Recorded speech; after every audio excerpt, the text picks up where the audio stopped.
really understand how to listen to someone and to not talk over them, to wait for your turn, to not think about what you're about to say or what you want to say while the other person is talking, really just listening, and to try to have a conversation that's fruitful for both sides with your listener in mind as well. Hello everyone, I'm your host Charlie Latham, and welcome back to another episode of the Podcast for Podcasters podcast, where we look at everything behind the scenes in the podcasting world. Today with us we have Josh Leonard, host of the Pursuit of Infinity podcast. How are you doing, Josh? I'm good. How are you?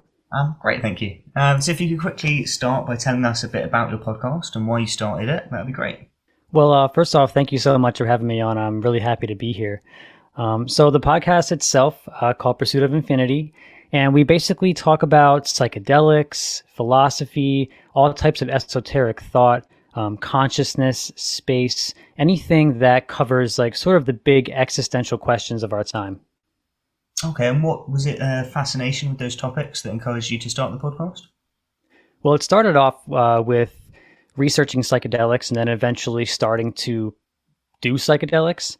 And I had some just very profound, life-changing experiences that ignited something in me or in my soul. It felt like a spiritual awakening that I had from these experiences, and they were so therapeutic and healing.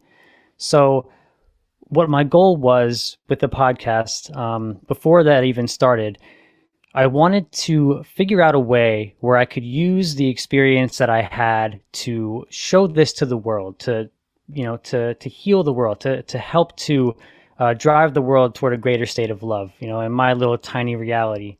So I realized that I had already gone to college for graphic design, so there was no way I was going to go back to school to get a psychology degree, to get some sort of a therapeutic license, because those are like sort of the gatekeepers right now in the psychedelic realm, are the therapeutic applications.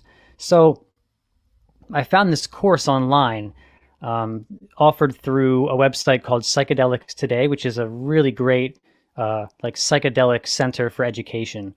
And I took this course. It was called Navigating Psychedelics for Clinicians and Therapists. And then the second part of it was called Integration and Self-Care. So after taking this class, it was an 8-week course, and we met via Zoom 8 weeks in a row. And at the end of the class, there was what they called an integration project. So the integration project, essentially the philosophy behind it was that you're supposed to gather everything that you've learned from the class and create a piece of art or create some sort of a plan or structure as to how you were going to move forward, learning what you've learned and with their certificate that you will have gained from taking the class. So my brother and I have been bouncing around the idea of starting a podcast. So I decided, why not use that as my integration project? So I mapped out the whole thing. We planned it. We found the name, created a few logos. And it's been history from there. Wow, and so how long ago was that you started the show? We started January of 2021. No, 2022, I'm sorry. Last January. Okay, so just over a year ago. Yep. And have you found that it works quite well with what you learned in that course and you were able to integrate those teachings into the show? Yeah, definitely. And it was a way for me to find something fulfilling and find a way for me to express myself using, the abilities that I had, and also my brother, who is into this stuff as well. We always talk about very, very deep philosophical topics anyway. So we figured, let's put microphones in front of us. Let's really explore this, because I'm sure you've found from talking to people, when you have headphones on and a microphone in front of you and you're really intently listening to somebody and you're having a conversation in the way that podcasts work, you really learn a lot. And it's amazing. It's a great form of media for self-education. And you exactly guessed my next question there almost, because I was going to say exactly as you said, when you're talking to someone, you have to take on more of a listening role when you're in a podcast format, because you have to make sure you're not talking over each other or interrupting each other. So it does make you listen more intently and have more of an in-depth conversation. So I was going to ask if through doing the podcast, you've learned more deeply about these topics, but I think you've already answered that there, that you have. I definitely have, and I've gotten the opportunity to talk to a lot of really amazing people in the field of psychedelics, psychedelic therapy, philosophy, science. So I'm getting the perspective of people who are working in the field, people who are experts in the topics, just to further my own knowledge. And then, I take that back into my own life, into my own conversations. Mm. So psychedelic therapy is an interesting subject, and I know in the US it's a lot more advanced in its acceptance than the UK, where I'm from. Have you found that most of your guests are still on the fringes of society, if that makes sense, or is it more of an accepted realm to talk about? It's surprising how professional a lot of these people are. I mean, it's not surprising to me because I've been entrenched in this type of stuff for years now. But a lot of people would probably expect, to see a bunch of hippies, trying to, peace and love and all that stuff. But these are really hard-nosed scientists that are straight edge, and they're clinical psychologists, scientists, and they really know their stuff. How have you contacted them? Some from the course that I took. There were a few people so they included master classes, which were like recorded lectures from some really prominent people in the field. So I reached out to some of the people in the master course, or in the master classes, and I was able to get some guests there. I was able to secure both hosts of Psychedelics Today. They also have a podcast as well. So I was able to get both of them on too. So it's been really, really nice to have stemmed from that class because it was sort of a community building experience as well. And that's one of the things I love about podcasts, is that they are a great way to get yourself into a community. And for members of that community are really interested and keen to come and have a chat with you, which maybe they wouldn't be as up for if you didn't have the podcast. Yeah, exactly. It's been amazing, reaching out to people who you don't think you have any right to speak to, and then they respond and they're like, "Oh yeah, I'd happy to be on your podcast. I checked out a few episodes and it looks pretty good." And I'm like, "Oh man, like these people actually like care." It's interesting. Oh, that's amazing. So it's great to hear that you've learned a lot more about the topic that you're interested in. You've met prominent people in the field. That all sounds like some great bonuses of making the show. Have you had any drawbacks, any challenges, any surprises, any things that you've not enjoyed about making the show? I can't say that there's anything that I haven't enjoyed, but it's a lot more work than I thought it would be, when it comes to scheduling, recording, editing, posting, and trying to have like a very consistent schedule. I think it's one of the most important things about podcasting is being very consistent so that your listeners know when you're going to drop another episode. And it's not like you drop one a month or you drop one and then another 2 weeks later or something, like they're very consistent. And I've been trying to drop them weekly, which is difficult. I have a full-time job. Luckily, I'm able to work from home, so it's like a lot easier to balance all these things. But the challenges have really been for me time management. But I've enjoyed every second of the process. It's been a lot of fun. Mm-hmm. So in terms of making each episode, it doesn't sound like you have a script or anything. I imagine you pre-pick some topics beforehand that you then talk about. Is that correct? Yeah, depending on the episode. So the way that we do it is it'll be me and my brother. We'll have a conversation one week. Then the following week, I will interview someone. And depending on who I'm interviewing, there's usually a very distinct topic in mind. Like sometimes it'll be like they'll be an author of a book. So I'll get their book, I'll read it, and then we'll talk a lot about what they wrote in their book, the philosophies that are associated with it. So it's a very directed, like singular type of interview. But when I go back to talk to my brother, it's all over the place. I mean, a lot of times we won't know what we're going to talk about until the second we sit down and start to discuss something. Mm-hmm. Then other times, we'll have a bunch of things prepared like to speak on, and we'll have notes and things like that. So it really just depends on, what our mood is and what is sort of prominent in our minds at the time, according to the research and the podcasts and the books that we're reading and things like that. So I imagine the post-production takes a bit longer with your brother, where it's a bit more free-flow, than with the interviews that you have that might be a bit more focused? It does, yes, for sure. I noticed that too. And we do a specific type of episode once in a while where we'll take like a philosophy test or a psychedelics test. something like that, where there will be a bunch of question prompts, and then we'll have to each answer them. And those take forever to edit because it's very much a back and forth, and it's like, I'll talk for like 2 minutes, he'll talk for 4 minutes, and I'll talk for 1, he'll talk for 3, and it's like a lot of cutting and pasting and stuff. But the interviews are a lot easier because they usually just like, it's just one flow. And another thing I've noticed that is rough with when I'm in person with my brother is that my mic seems to always pick his voice up. So I have to like cut myself out of his track because we're in a very small room and it's not like not soundproofed at all. So that's been a little bit of a struggle as well when it comes to editing and just time. But as long as I have the time and I set enough of it aside, I can get it done pretty easily. And did you have any recording or editing experience sort of prior to starting this project? I had none. The only experience that I had was, so like I had mentioned earlier, I'd gone to school for graphic design. So I was familiar with the Adobe programs, all their Creative Suite programs, and they're all quite similar.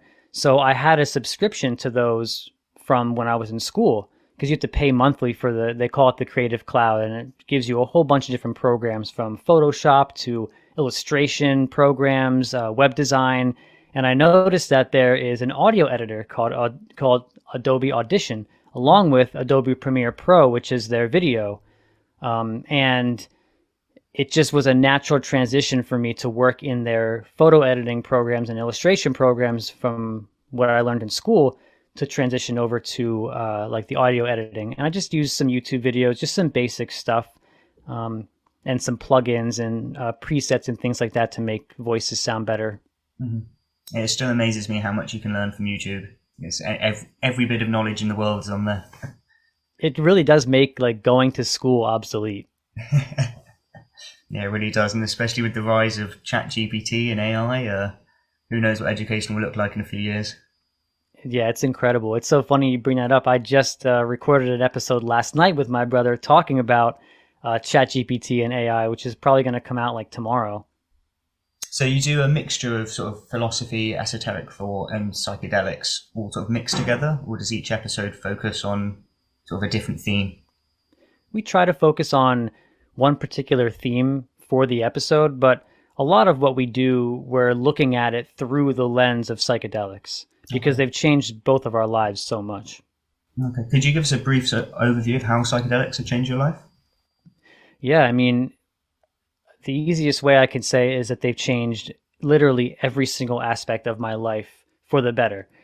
And that's not even an exaggeration. I mean, I have recontextualized my priorities in a way where I am prioritizing the things that give me the most love and the most joy in my life.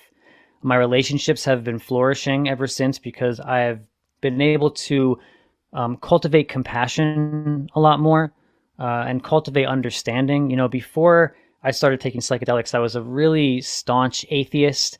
I really loved to argue with people, especially religious people, to prove to them that they were wrong because I really needed the acknowledgement and the verification of external sources because I wasn't verified in my own self. I didn't feel fulfilled with my own mind and my own life.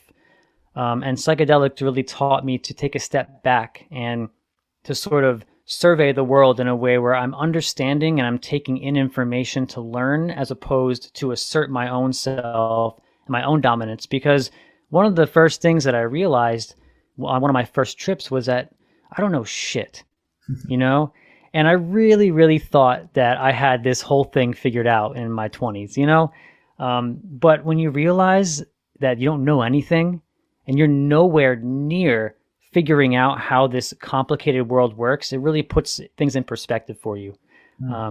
And also, I mean, in terms of relationships, mushrooms, they're my particular favorite psychedelic, and they actually saved my relationship with my fiance, who I've been with for now almost 16 years. Oh, wow. We were going down a really bad path, and both of us were sort of experimenting with other forms of life, and we were going out with our friends, doing other things, and just growing apart as people. And we were about to break it off. And this was after like 8 years of being together. And I looked at her and I said, because I had already been experimenting with psychedelics, and I said, if you want to try to save this relationship and you really love me and you want to, do what we can do and do the work, let's try to do this together and see if we can open up and see if we can have an experience that changes the way that we feel about our relationship. And we proceeded to take them, and we had a beautiful experience that again led to us being able to openly communicate with one another, recontextualize our priorities to prioritize each other first, and just to really re-solidify the love we had for one another. Oh, that's lovely to hear. And that's really interesting how you're saying that psychedelics allowed you to reboot almost your values, your belief, the way you viewed the world and yourself, and was more open to other people's viewpoints, which almost relates back to podcasting, because podcasting is so much about being open to others' beliefs, others' views, and listening to them and sort of internalizing them. But have you found that running a podcast based around psychedelics has changed your view on them at all, or has changed your relationship with them? Maybe moved it to more of a inquisitive, even business-like is probably the wrong word, but more of an inquisitive viewpoint? I would say that it has helped to deepen my understanding of psychedelics in general, and it's also helped to broaden my view of their use case, and some of the particulars that I thought were very important and integral to psychedelic use. Like for me, I'm very, very particular about how I take them. Usually, the way I do it is very high doses and very infrequently, 2-3 times a year, and I'm hitting it hard, and I like to be in an environment where lights are dim, phones are off, nothing is going on around me, no responsibilities. All I have is like a TV where I can go on YouTube and play music, the people around me that I love and care about, if they so choose to be there with me, some candles, maybe like a little spiritual altar.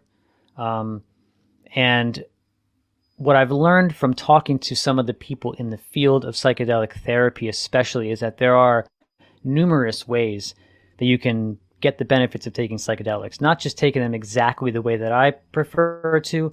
It really hasn't changed the way I prefer to take them, but it's introduced me to the benefits of microdosing, which is just taking a tiny, tiny little bit to where you're not feeling any of the like high effects. It just sort of enhances your cognitive function and your creativity.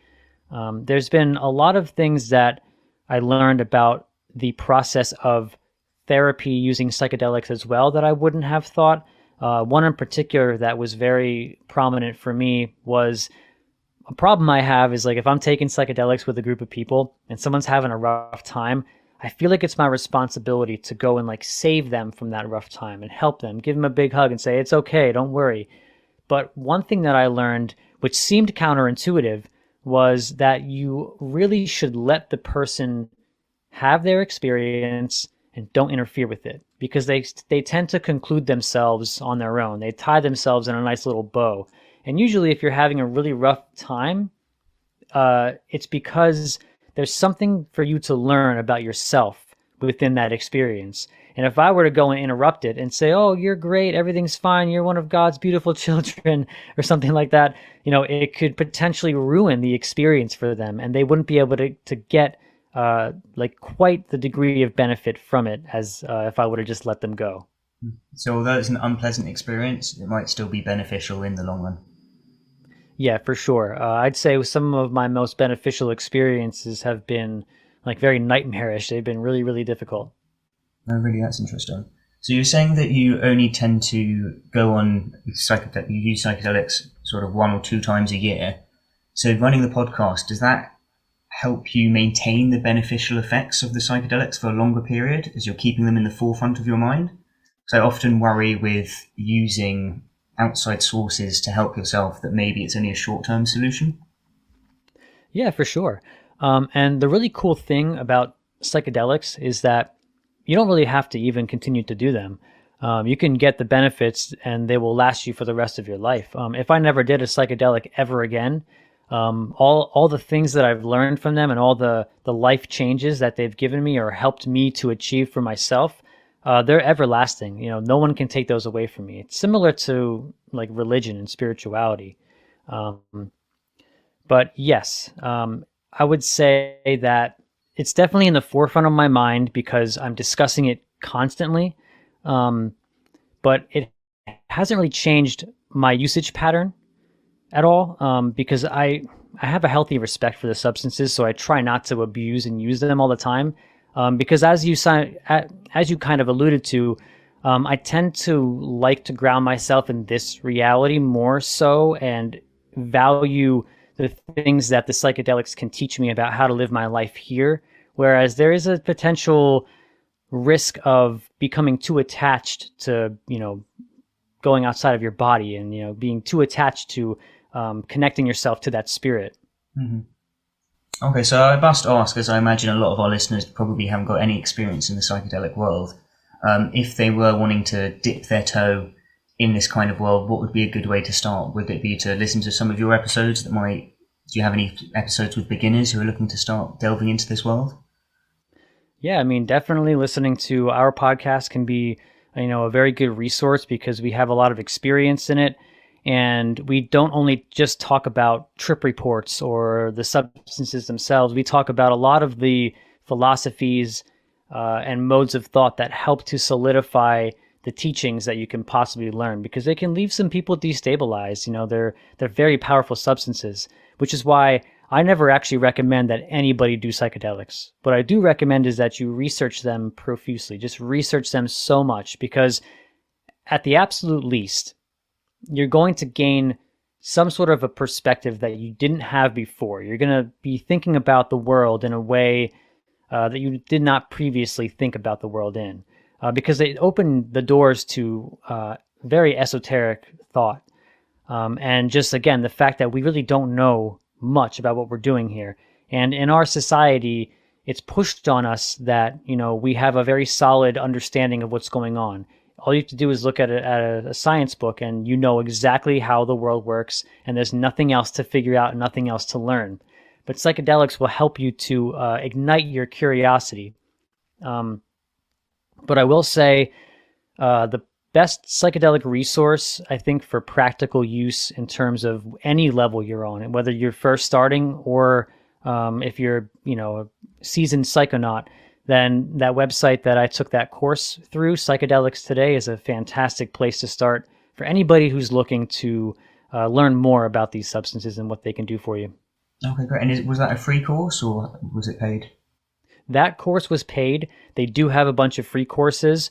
And the way that they have their podcast set up is it is essentially like completely revolving around education. So they have people on their shows who are teachers, who are doctors, professionals in the field, and it revolves a lot around therapy and education of psychedelics. Okay. And your brother did the same course, or he was just interested in the same subjects?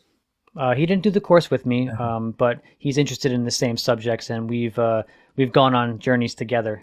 And how have you found creating the podcast with him? Has that caused any friction in your relationship? Has it built up your relationship and made it stronger? Has it changed your relationship at all? It's been beautiful. I mean, we get to see each other and we get to talk to each other more often than we had before, because life got in the way. But now we have our passion project to get us to come together again. And yeah, I mean, I consider myself so lucky to have a brother that's also into the same stuff as me, who I can express these things to, because especially when you get down the rabbit holes of psychedelics and spirituality, people sort of look at you like you're crazy when you talk about these things. And I've been lucky enough to have people very close to me who have been nothing but supportive and loving through this whole endeavor. Oh, that's really great. As you say, it's the challenge with psychedelics is they are still seen in a lot of circles as this fringe topic, and exactly as you said earlier, related to the hippie movement or people being just druggos, I guess. Have you found with your podcast that you've received any sort of negative feedback around that, or has the feedback from that all been quite positive as well? The feedback has been quite positive. We haven't gotten too much feedback in terms of like negativity. A lot of the people that we're close to, like well, that we were close to, friends of ours. Because, like, for instance, I don't really use social media at all. I only use social media for the podcast. So I don't log on to like my Facebook with like a bunch of friends from my past and tell them, hey, like, come listen to our podcast. Like, I haven't spread the word locally yet. And that was by design because for a few reasons.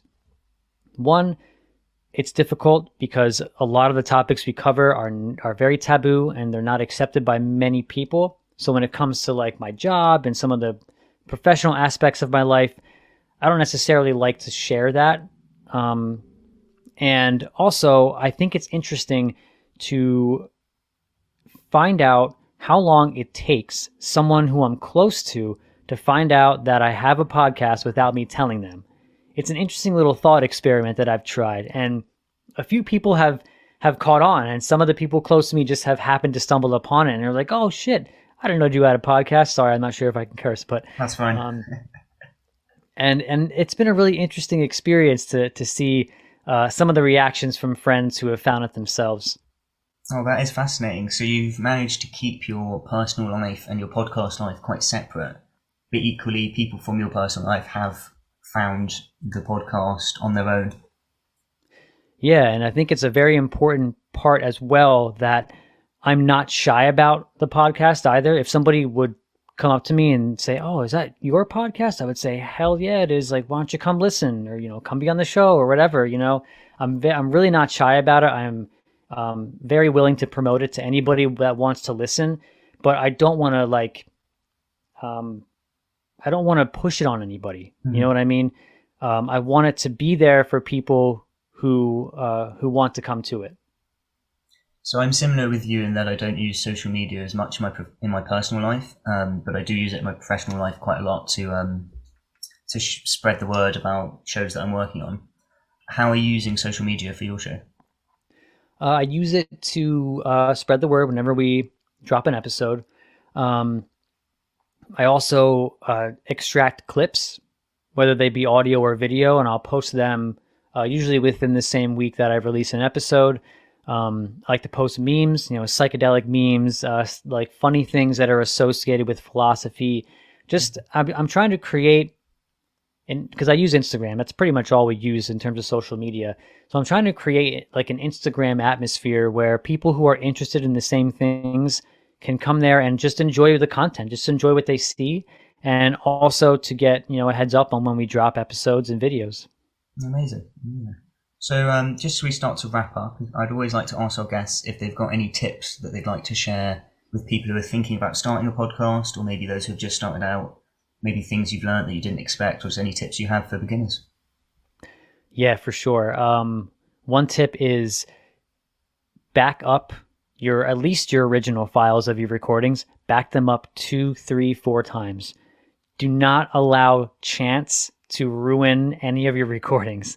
I've lost recordings. I've had recordings where I didn't update or I didn't adjust my interface correctly, and it was all out of whack. So just take your time, back your stuff up, and really, really learn your craft. So learn mic technique. Learn how to talk.